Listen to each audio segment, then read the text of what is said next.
કહેવાય માનવ ધર્મ નિભાવ્યો ક્યારે કહેવાય, માનવતા નિભાવી ક્યારે કહેવાય, જ્યારે કુદરતે કોઈની પાસેથી કંઈ છીનવી લીધું હોય અને એના જીવનમાં જ્યારે ખુશીઓ ભરવામાં આવે ત્યારે કહેવાય કે માનવતા નિભાવી. અને આ જ રીતે ખુશીઓ ભરવાનું કામ છેલ્લા કેટલાય વર્ષથી સંદેશ દ્વારા કરવામાં આવે છે. દર 11 જાન્યુઆરીએ સંદેશ દ્વારા પતંગ ઉત્સવ ઉજવવામાં આવે છે અને ડીજેના તાલે નાના નાના બાળકો એમાં જોડાતા હોય છે, જેમની પાસેથી કુદરતે કંઈક છીનવી લીધું છે અથવા કુદરતે આપવામાં કંઈક ખોટ રાખી છે, એમને મન ભરી અને સંદેશ દર વર્ષે ખુશીઓ આપે છે. અને નાના નાના બાળકો એ મોજ કરતા મજા કરતા દેખાઈ રહ્યા છે. એક બાજુ ડીજેના તાલ વાગે છે, સરસ મજાની ફૂલ ગુલાબી ઠંડી છે અને નાના નાના બાળકો આવે છે અહીંયા અને પતંગ ઉડાડવાની મજા માણતા અહીંયા દેખાય છે. અને દર વર્ષે 11 જાન્યુઆરીએ કેટલાય વર્ષોથી સંદેશ દ્વારા આ સિલસિલો શરૂ કરવામાં આવ્યો છે અને આજે પણ અવિરત રીતે સંદેશ પરિવાર પોતાના આ સિલસિલાને ખુશીઓ વહેંચવાના આ એક પરંપરાને એ વળગીને રહ્યું છે. અને આ જે એક મજા છે, આ મજા કદાચ દુનિયાની બીજી બધી જ મજા કરતા, બીજા બધા જ આનંદ કરતા અનોખી છે. અને માટે જ આ સંદેશના આ ખુશીઓ વહેંચવાના આ એક અભિયાનની અંદર હંમેશા મંત્રીઓ પણ જોડાતા હોય છે, ધારાસભ્યો જોડાતા હોય છે, સાંસદો પણ આવતા હોય છે અને દરેક લોકો આવી અને એ બાળકો સાથે ખુશીઓ વહેંચતા હોય છે.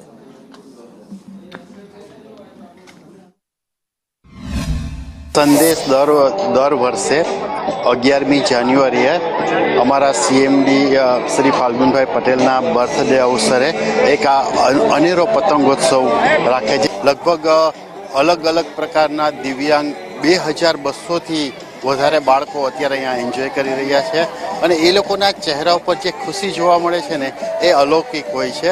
તમને લાગે કે એ લોકો બધું જ ભૂલી અને પોતાની મજામાં એકદમ મગ્ન થઈ ગયા છે.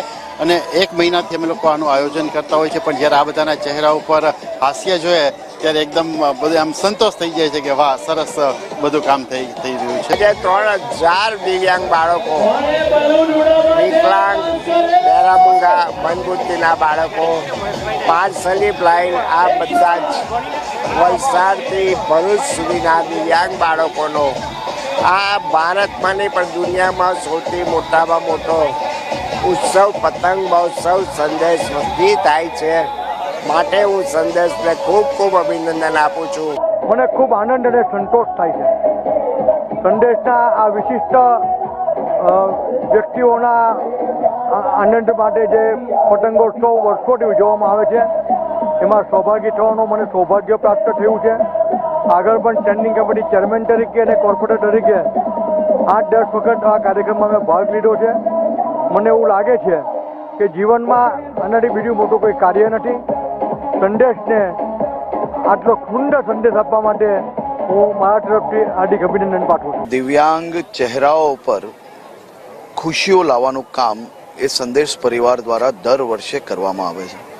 ઉત્તરાયણના પૂર્વે આ રીતે બાળકોને પોતપોતાની સ્કૂલથી અહીંયા સુધી લાવીને આ હજારો બાળકો ગગનચુંબી એટલે કે જે આકાશ સુધી કે એમ કહી શકે કે એમનું સપનું સાકાર કરી શકે અને હિંમત આપવાનું કામ એ સંદેશ પરિવાર દ્વારા થઈ રહ્યું છે. આ ખૂબ જ ઉત્તમ કાર્ય છે.